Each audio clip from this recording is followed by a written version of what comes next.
ನಮಸ್ತೆ ಎಲ್ಲರಿಗೂ. ಎಲ್ಲರೂ ಹೇಗಿದ್ದೀರಾ? ನಾನು ತೇಜಸ್ವಿನಿ ಕನಸು ಚಾನಲಿಂದ ಮಾತಾಡ್ತಾ ಇರೋದು. ಎಲ್ಲರೂ ಚೆನ್ನಾಗಿದ್ದೀರಾ ಅಂದ್ಕೊಳ್ತಿದ್ದೀನಿ. ಇವತ್ತು ನಿಮಗೆ ಮನೆಯಲ್ಲಿ ವಯಸ್ಸಾದವರು, ಈಗ ವಯಸ್ಸಾದವರಿಗೆ ಅಂತಲ್ಲ, ಎಲ್ಲರಿಗೂ ನೋವುಗಳು ಸ್ಟಾರ್ಟ್ ಆಗಿರುತ್ತೆ.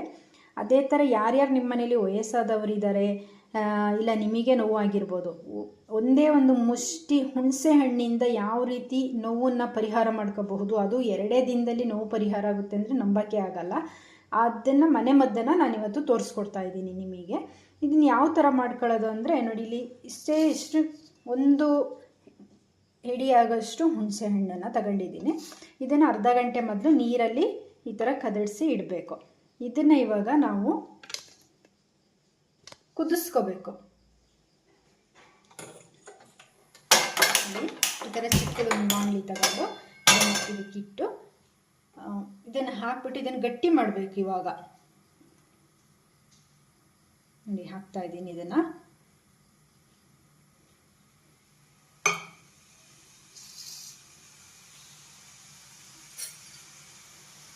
ಕುದೀತಾ ಇದೆ. ಇದರಲ್ಲಿ ನೋವು ಕಡಿಮೆ ಆಗುತ್ತಾ ಅಂತೇಳಿ ನೀವು ಅನ್ಕೋಬಹುದು. ಖಂಡಿತವಾಗ್ಲೂ ಕಡಿಮೆ ಆಗುತ್ತೆ. ಇದನ್ನು ನಾನು ಯೂಸ್ ಮಾಡಿದ್ದೀನಿ, ನಮ್ಮ ಮನೆಯವ್ರಿಗೂ ನೋವಿಗೆ ಯೂಸ್ ಮಾಡಿದ್ದೀನಿ. ಅಮ್ಮಂಗೆ, ನಮ್ಮ ಅತ್ತೆಗೆ ಕಾಲು ನೋವಿತ್ತು, ನಮ್ಮ ಅಮ್ಮಂಗೆ ಕಾಲು ನೋವಿತ್ತು, ಎಲ್ಲರಿಗೂ ಇದರಲ್ಲಿ ಕಡಿಮೆ ಆಗಿದೆ. ನೀವು ಅನ್ಬೋದು ದೊಡ್ಡ ದೊಡ್ಡ ಹಾಸ್ಪಿಟ್ಲು ಮೆಡಿಷನು ಎಲ್ಲ ಇರುವಾಗ ಬರೀ ಇಷ್ಟು ನಿಂಬೆಹಣ್ಣಲ್ಲಿ ಕಡಿಮೆ ಆಗುತ್ತಾ ಅಂತ. ನಿಜವಾಗ್ಲೂ ಇದರಲ್ಲಿ ಕಡಿಮೆ ಆಗುತ್ತೆ. ನೀವು ಒಂದ್ಸಲ ಟ್ರೈ ಮಾಡಿ ನೋಡಿ. ಮನೆ ಮದ್ದು ನಮಗೆ ಹಿಂದಿನ ಕಾಲದಲ್ಲಿ ಹೇಳ್ತಾ ಇದ್ರು, ಅಡುಗೆ ಮನೆಯಲ್ಲೇ ಮನೆ ಮದ್ದುಗಳು ಸಿಗುತ್ತೆ ಅಂತೇಳಿ.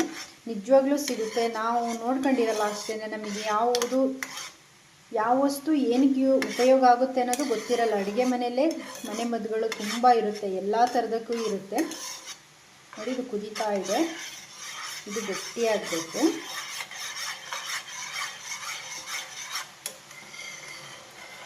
ಇದನ್ನು ನನಗೆ ಯಾರೋ ಬೇರೆಯವರು ಹೇಳಿ, ನಮ್ಮ ಅಜ್ಜಿಯವರೆಲ್ಲ ಹೇಳಿ ನಾನು ಇದನ್ನು ಮಾಡಿದ್ದು. ಅವರು ಹೇಳ್ಬೇಕಾರೆ ಹುಣಸೆ ಹಣ್ಣಲ್ಲಿ ಇದೆಲ್ಲ ಕಡಿಮೆ ಆಗುತ್ತಾ ಅಂತೇಳಿ ಅಂದ್ಕೊಂಡಿದ್ದು. ನಾನು ಮಾಡಿ ನೋಡಿದ ಮೇಲೆ ಹೋದರೆ ಸ್ವಲ್ಪ ಹುಣಸೆ ಹಣ್ಣಲ್ವ ಹೋಗೋದು, ವೇಸ್ಟ್ ಆಗೋದು, ಮಾಡಿ ನೋಡೋಣ ಅಂಥೇಳಿ ನಾನು ಇದನ್ನು ಟ್ರೈ ಮಾಡಿದ್ದು. ತುಂಬ ಅಂದರೆ ತುಂಬ ಚೆನ್ನಾಗಿ ಇದರಲ್ಲಿ ನೋವು ಕಡಿಮೆ ಆಗುತ್ತೆ. ಯಾವ ಗುಣ ಇದೆಯೋ ಹುಣಸೆ ಹಣ್ಣಲ್ಲಿ ನನಗಂತೂ ಗೊತ್ತಿಲ್ಲ. ತುಂಬ ಚೆನ್ನಾಗಿ ಕಡಿಮೆ ಆಗುತ್ತೆ. ನೋಡಿ, ಗಟ್ಟಿ ಆಗ್ತಾ ಇದೆ. ಸ್ವಲ್ಪ ಗಟ್ಟಿಯಾದರೆ ಸಾಕು. ಇನ್ನು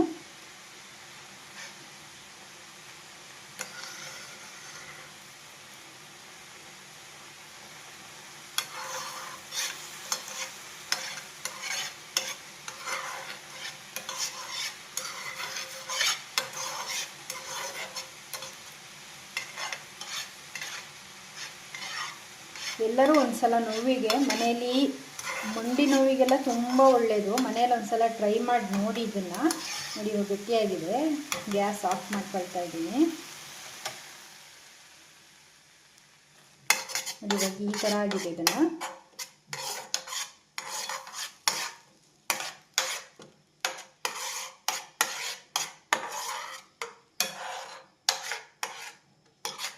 ಇದು ಬರೀ ನಿಂಬೆಹಣ್ಣು ಮಾತ್ರ ನೀರಲ್ಲಿ ಕಿವುಚ್ಬಿಟ್ಟು ಇದನ್ನು ಹಾಕೋದು. ಇದಕ್ಕೆ ಏನು ಹಾಕೋಂಥದ್ದು ಏನಿಲ್ಲ, ಬರೀ ನಿಂಬೆಹಣ್ಣಲ್ಲ, ಹುಣಸೆ ಹಣ್ಣು.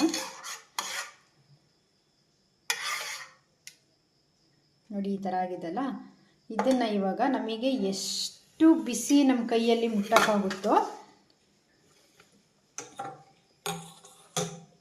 ನಮ್ಮ ಶರೀರಕ್ಕೆ ಎಷ್ಟು ಬಿಸಿನ ಹಚ್ಚೋಕ್ಕಾಗುತ್ತೋ ಅಷ್ಟು ಬಿಸಿ. ಅಂದರೆ ಮತ್ತೆ ಇದು ಕುದೀತಾ ಇರುತ್ತೆ, ಅದೇ ಥರನೇ ಹಚ್ಚೋದಲ್ಲ. ಇದನ್ನು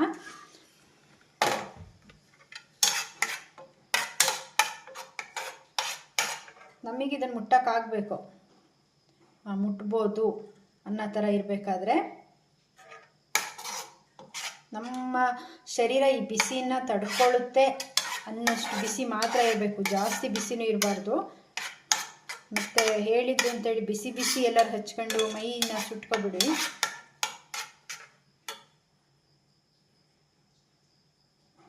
ಆದರೂ ಸ್ವಲ್ಪ ಬೆಚ್ಚಗಿರಬೇಕು. ನಮಗೆ ಇವಾಗ ಎಲ್ಲಿ ನೋವು ಇರುತ್ತೆ, ನಾನಿವಾಗ ಕೈ ಪಾಟನ್ನ ತೋರಿಸ್ತಾ ಇದ್ದೀನಿ. ನೋಡಿ, ಇಲ್ಲಿ ಇದು ಎಲ್ಲಿ ನೋವು ಇರುತ್ತೆ ಅಲ್ಲಿಗೆ ಈ ಥರ ಬಿಸಿನ ತಗೊಂಡು ನೋಡಿ, ಬಿಸಿ ಇದೆ.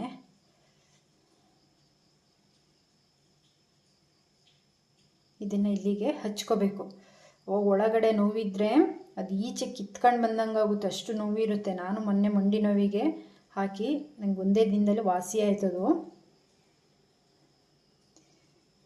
ಈ ಥರ ಹಾಕ್ಕೊಂಡು ಅರ್ಧ ಗಂಟೆ 1 ಗಂಟೆ ಬಿಟ್ಟು, ಅರ್ಧ ಗಂಟೆ ಬಿಟ್ಟರೆ ಸಾಕು.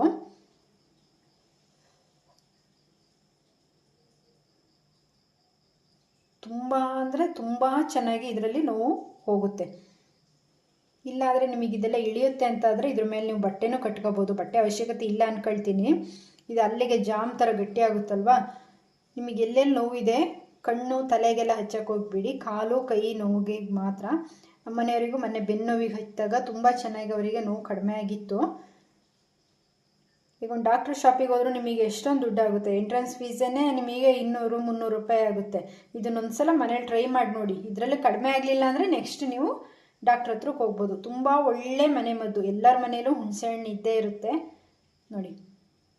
ಎಲ್ಲೆಲ್ಲಿ ನೋವಿರುತ್ತೆ ಅಲ್ಲಲ್ಲಿಗೆಲ್ಲ ಹಚ್ಬೋದು. ಇದನ್ನು ನಾವು ಮುಟ್ಬೋದು. ಇದನ್ನು ನಮ್ಮ ಶರೀರಕ್ಕೆ ಇದು ಹಚ್ಚಕ್ಕಾಗುತ್ತೆ ಅನ್ನೋಷ್ಟು ಬಿಸಿ ಬಿಸಿಯಾಗಿ ಇದನ್ನು ನಾವು ಹಚ್ಕೋಬೇಕು. ತುಂಬ ಅಂದರೆ ತುಂಬ ಚೆನ್ನಾಗಿದೆ ಇದು.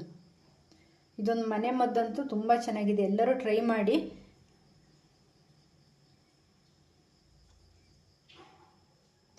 ನೆಕ್ಸ್ಟ್ ವಿಡಿಯೋದಲ್ಲಿ ಇನ್ನೊಂದು ಮನೆ ಮದ್ದನ್ನು ತಿಳಿಸ್ಕೊಡ್ತೀನಿ.